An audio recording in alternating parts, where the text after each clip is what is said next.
Et accueillir avec beaucoup de plaisir Gaël Brustier, qui va donc, que nous connaissons depuis quelques années déjà, qui s'était fait remarquer avec un voyage au bout de la droite. C'est comme ça que le lien s'était établi avec Bertrand Ruffin. Ensuite, tu étais revenu pour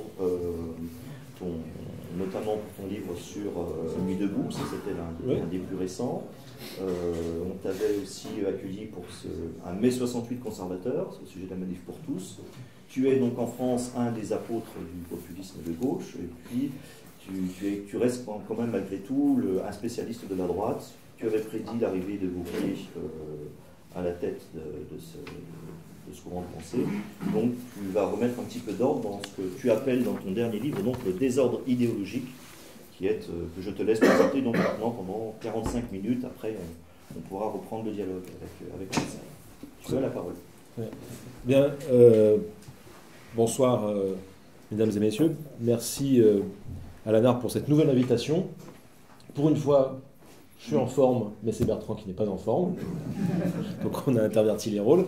Donc je vous remercie de cette désormais sympathique et fidèle intention qui est de m'inviter quand je sors un livre. Celui-ci, je dois dire, je l'aime bien. Je l'aime bien pour plusieurs raisons, parce que c'est un livre qui est un recueil. Ça n'est pas exactement un essai, mais c'est un recueil qui a été mis en ordre et qui doit beaucoup à l'idée de son éditeur, du président du CERF, Jean-François Colosimo, qui m'avait dit il faut prendre un temps de recul, regarder ce qu'on a fait, et puis après se remettre à cheminer. Et ce travail-ci, en fait, c'est la mise en ordre, la mise en perspective, justement, de chroniques qui font passer au tamis, donnent à comprendre ce que c'est que le désordre idéologique qui nous entoure.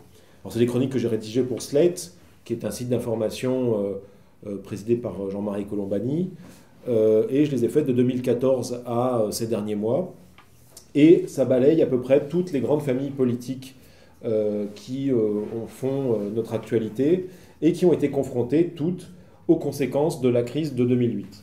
Alors, il y a un certain nombre d'outils, un certain nombre de grilles de lecture que j'emprunte d'une part à Gramsci et puis à tous les auteurs qu'on peut appeler néo-gramsciens, c'est-à-dire ceux qui ont perfectionné, réutilisé les outils et les grilles de lecture d'Antonio Gramsci. Je pense à Stuart Hall, mais aussi à Ernesto Laclao, Chantal Mouffe. C'est ce qui fait de moi, comme l'a dit Christophe, un avocat de ce qu'on appelle le populisme de gauche, c'est-à-dire, on y reviendra, une stratégie politique qui vise à essayer, dans la crise, de donner corps à un sujet politique et à conquérir le pouvoir. Alors donc cette crise de 2008, qu'est-ce qu'elle a produit? Elle a produit d'abord des grands désordres dans la finance. Je ne suis pas économiste, donc je ne vais pas revenir sur les différentes phases de développement de cette crise. Néanmoins, elle a permis de constater d'une part que l'Union européenne ne pouvait pas susciter le consentement des populations qui la composaient, des peuples, qu'elle devait de plus en plus s'orienter vers la coercition et que... en chemin faisant, dans son sillage, se désagrégeait un grand nombre de régimes politiques composant l'Union européenne. On le voit très très bien avec l'Italie, on le voit très bien avec l'Espagne, on le voit aussi avec la France, et c'est l'expérience Macron, on le voit avec un certain nombre d'autres pays. Dans le nord de la zone euro, on le voit avec la question autrichienne, et on s'est aperçu progressivement que la crise faisait en sorte que toutes les grandes familles politiques, tout ce qui constituait en fait les systèmes politiques, les systèmes partisans, les univers de représentation des différents peuples étaient en train de s'effriter, sinon de s'effondrer, et provoquer une impression de grand désordre. Alors, on peut prendre dans l'ordre, j'allais dire, le plus facile, c'est de commencer par la social-démocratie européenne. La social-démocratie européenne, grande famille politique s'il en est de l'Europe de l'Ouest, pour ne pas parler de l'Est, a identifié son destin à l'intégration européenne, a fait sienne progressivement non seulement les fondamentaux du traité de Rome, mais ensuite ceux de l'acte unique, ceux du traité de Maastricht, ceux du traité d'Amsterdam, ceux du traité de Nice, s'est identifié aux objectifs de Lisbonne et est en passe de passer par une trappe historique, d'être happé par une trappe historique et de disparaître du paysage politique. La social-démocratie, donc, toutes ces évidences, tout ce qui composait en fait son univers de représentation, a été grandement ébranlé par la crise à des degrés divers, c'est-à-dire que on voit par exemple un parti socialiste comme le Parti socialiste français réduit à 6%, le PASOK à 5%.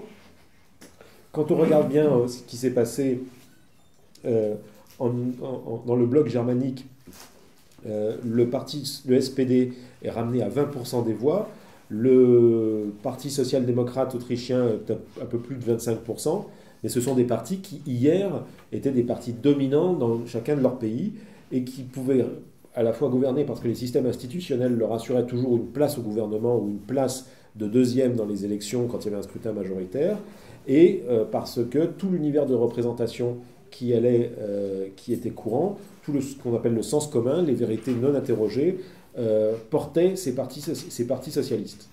En France, par exemple, on a vu comment, en l'espace de 5 ans, le Parti socialiste de François Hollande, totalement identifié au projet de Maastricht, totalement identifié à une gestion libérale de la crise de 2008, s'est effondré dans les urnes, dans les têtes, jusqu'à être purement et simplement éjecté en fait, de notre histoire politique au profit d'un vaste parti centriste et d'une nouvelle gauche radicale.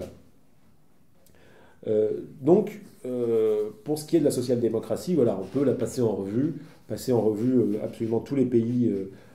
Les degrés sont différents, mais les mêmes causes produisent les mêmes effets. Et on peut dire, bon, sauf le Parti travailliste maltais, qui est une exception, on peut dire que la seule véritable exception qui soit l'expérience portugaise, où, chemin faisant, en faisant alliance avec la gauche radicale, le parti socialiste portugais est parvenu à surnager, mais pour des raisons qui sont liées à la confrontation qu'il assume avec l'Union européenne. Pour ce qui est des nouvelles droites radicales, on a également eu une mutation complète de ces nouvelles droites radicales après la crise de 2008.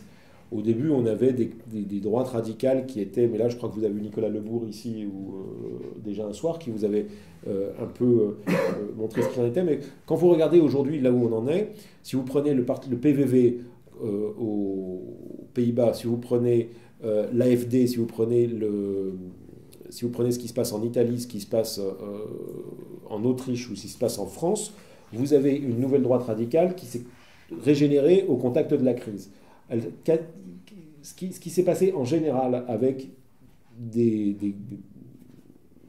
quelques variantes, c'est la préemption en fait des politiques sociales, c'est un social-chauvinisme accru, et la capacité de s'adapter à des électorats tels que l'électorat féminin, la jeunesse, l'électorat diplômé, pour défendre en fait contre l'immigration d'origine des pays islamiques les questions des libertés individuelles. Et vous avez là à la fois des nouvelles droites populistes qui naissent et vous avez de vieilles droites nationales populistes qui mutent. Parmi les nouvelles droites populistes qui naissent, vous avez bien évidemment le PVV qui vient après le parti de Geert Wilders qui vient après la liste Pim Fortuyn il y a aussi une quinzaine d'années et qui défend en fait les libertés individuelles, qui défend les libertés sociétales contre les immigrés musulmans. Vous avez parmi les vieux partis qui mutent, vous avez évidemment le Front National qui passe de Jean-Marie à Marine pour passer maintenant à Jean-Marine, mais qui fondamentalement troque tout ce qui était le vieil arsenal néofasciste d'antan, le compromis nationaliste, pour essayer de capter à la fois les voix des ouvriers du Nord-Est et pour capter, essayer vainement, là pour le coup, les voix des femmes, d'un public plus urbain, plus diplômé, qui craindrait pour les libertés individuelles. À chaque fois, c'est la crise qui redéfinit ces familles politiques. On voit très bien comment, en fait, déjà avec deux familles politiques qui sont à l'opposé l'une de l'autre. Vous prenez la social-démocratie ou vous prenez les nouvelles droites radicales, vous avez des éléments anciens qui se décomposent et vous avez des éléments nouveaux qui apparaissent. Et vous avez une capacité d'articulation. Quand vous prenez tous les éléments anciens qui composent l'univers de la social-démocratie, il était admis qu'il fallait une redistribution des richesses, qu'il fallait protéger les salariés, qu'il fallait des systèmes de santé, de santé et de solidarité nationale qui fonctionnent. Toutes ces évidences-là ne fonctionnent plus dans le cadre fixé. La clé de voûte de tout ça se désarticule parce que le chemin pris par la social-démocratie est celui du toujours moins, alors que les éléments épars laissés par la social-démocratie sont récupérés par les nouvelles droites radicales qui peuvent s'appeler Social Einheitspartei en Autriche, une partie sociale de la patrie, ou qui en France vont en gros consister à dire que le Front National, c'est la sécurité sociale plus la préférence nationale, quoi. Donc on réarticule des éléments, laissés en friche au bénéfice. Et donc on voit la mutation complète de l'univers de représentation et de l'idéologie dominante dans les sociétés. Alors, avant d'en venir aux nouvelles droites radicales, aux nouvelles gauches radicales, ce qui s'est passé en France l'année passée on va dire, c'est pas banal, parce que tout le monde attendait en fait un face-à-face entre le candidat de la droite et la candidate de l'extrême droite. Or, est apparu Emmanuel Macron qui a compris mieux que quiconque que la social-démocratie qu'il avait amenée dans le bureau de l'Élysée, puis qu'il avait portée à Bercy, était incapable de se renouveler au pouvoir, de se reconduire au pouvoir, et que donc il fallait trouver une solution de substitution. Et Emmanuel Macron a inventé une espèce de contestation depuis les élites, c'est-à-dire que son cœur d'électorat n'est pas le cœur qui souffre, le plus. C'est une France optimiste, c'est une France plutôt favorisée. Il a additionné ces segments sociaux et il a promu une contestation par en haut des malfaçons de la Ve République. C'était une manière de couper l'herbe sous le pied à la fois à Marine Le Pen, qui contestait démocratiquement, contestait les malfaçons démocratiques de notre système politique, et c'était une manière également de récupérer et de renouveler une grande partie de la masse électorale du Parti socialiste qui faisait partie de la France du oui à Maastricht. Et on a donc une contestation par en haut, une contestation des élites, un populisme des élites qui s'est développé comme réponse en fait à la crise de régime qui frappe le pays. Ça, c'est intéressant. Pourquoi ? Parce que ça montre que ce n'est pas simplement une lutte idéologique entre gauche et droite, ce qui est en train de se produire, mais qu'au contraire, c'est bien une crise de régime, c'est-à-dire une crise qui va jusque dans les fondamentaux d'un régime politique. Les fondamentaux d'un régime politique, ce n'est pas simplement les institutions, ce n'est pas simplement son système partisan, c'est un ensemble de valeurs qui est ébranlé. Et si on revient sur nos deux grandes familles précédentes, si on regarde bien Emmanuel Macron, ce qu'on voit se dessiner, en fait, c'est le fait que turbule à tous les niveaux, à la fois le régime politique de l'Union européenne, et au-dessous, le régime politique de la République française, le régime politique de l'Espagne, attends, tu peux en parler,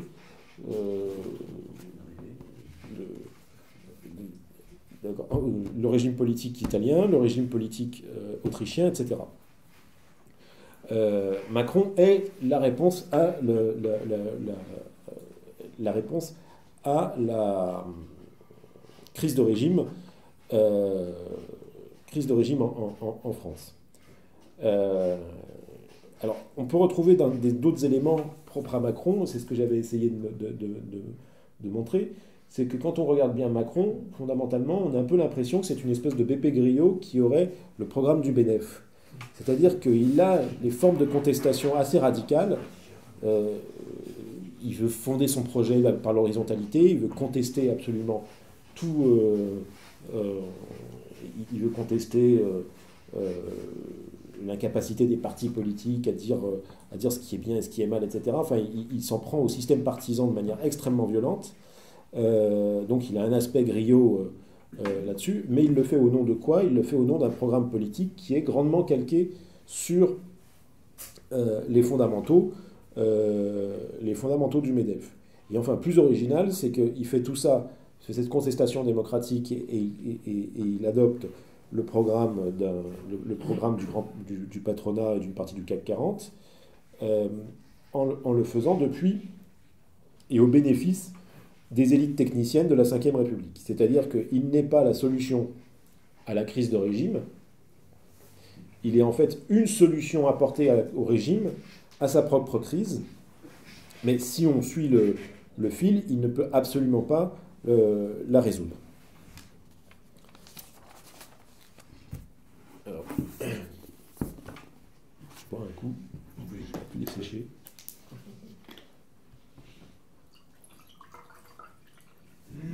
Donc tout le cadre du bouquin, en fait, c'est d'expliquer, c'est de donner au lecteur les clés et le cadre théorique, le cadre qui lui permet de se repérer.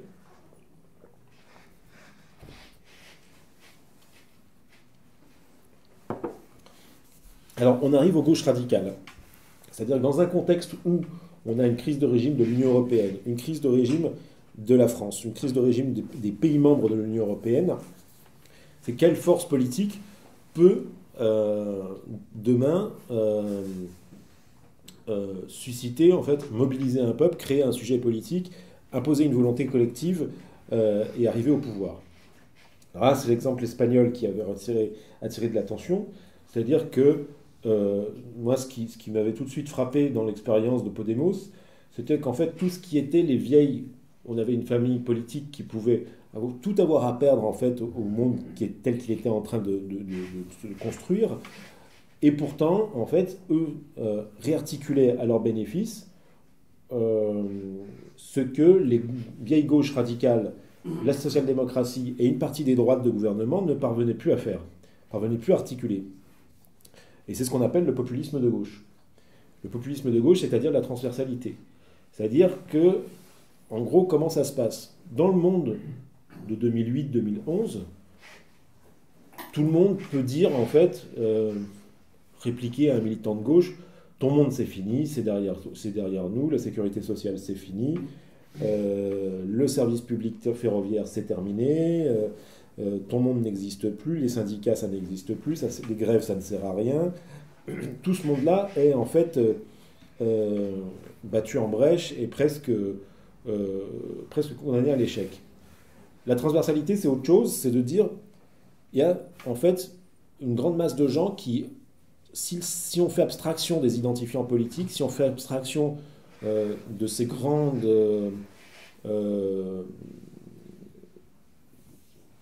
de ces grandes images projetées qu'on appelle la gauche, qu'on appelle la droite, si on s'émancipe de tout ça, on a une myriade de gens qui peuvent se reconnaître dans, en fait, des mêmes évidences et les mêmes dénonciations. Par exemple, si vous commencez à dire l'école, il faut être de gauche et défendre et rejoindre le mouvement de samedi prochain ou je ne sais pas quoi dans l'éducation nationale, vous créez une barrière, alors que si vous commencez à mettre comme évidence est-ce que vous êtes d'accord avec nous pour dire que l'éducation doit être gratuite, les gens vous diront oui, on est d'accord pour dire que l'éducation doit être gratuite. Bon, tout ça, en fait, c'est toutes les thèses de Laclao et Mouffe qui consistent à dire vous avez une myriade d'aspirations différentes, vous avez une myriade d'aspirations fragmentées dans la société, il faut simplement un appareil politique qui puisse les articuler. Et c'est dans la crise, en fait, c'est comment on répond à la crise plus vite que l'extrême droite. Marine Le Pen, elle, c'est assez simple, longtemps, comme Haider, comme Strache, comme Wilders, etc. C'est qu'ils prenaient des morceaux qui étaient dans la société et disaient, à la fin, il y avait un univers qui était, un univers qui était construit, qui était par eux, qui consistait faire de sous-entendu, si vous voulez. Vous dites, il faut des services sociaux, oui, mais il ne faut pas aider les feignants. Qu'est-ce que feignant sous-entend dans le discours de Marine Le Pen, dans le discours de Strauss, dans le discours de Wilders? Ça signifie étranger. Qu'est-ce que signifie étranger? Ça signifie islam. Qu'est-ce que signifie islam? Ça signifie insécurité mondiale, géopolitique, attentats, etc., etc. Tout ça, c'est l'univers de représentation tel que l'extrême droite l'a constitué. C'est un univers de sous-entendu, un univers d'implicite, et l'implicite, on le sait en politique, est beaucoup plus fort que l'explicite. Or, la gauche radicale n'est pas parvenue à créer ça. Elle parvient à faire des revendications, des listes de revendications, elle parvient à parler un certain langage, mais elle ne parvient pas à tirer à son bénéfice un univers implicite qui associe tous les chaînons jusqu'à, en gros, il faut passer à la République sociale. Vous n'avez pas de gens qui vous disent il faut, sauf le Mont Soleil, on en parlait, mais vous n'avez pas ce type de chaîne qui existe en face. L'extrême droite le peut. Ça a commencé, Thatcher le pouvait, avait créé cette manière de faire, Reagan l'avait fait, mais vous n'avez pas à gauche, en fait, de manière de faire, sauf, on va dire, quand vous avez des mouvements naissants type Podemos ou type Senso Comune en Italie. Là, vous avez un vrai travail, un vrai effort de refondation et un vrai univers créant de l'implicite.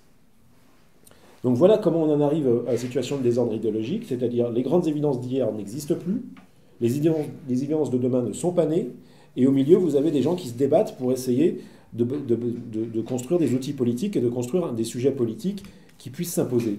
Donc ça, c'était un peu l'objectif du bouquin, d'essayer de démêler tout ça.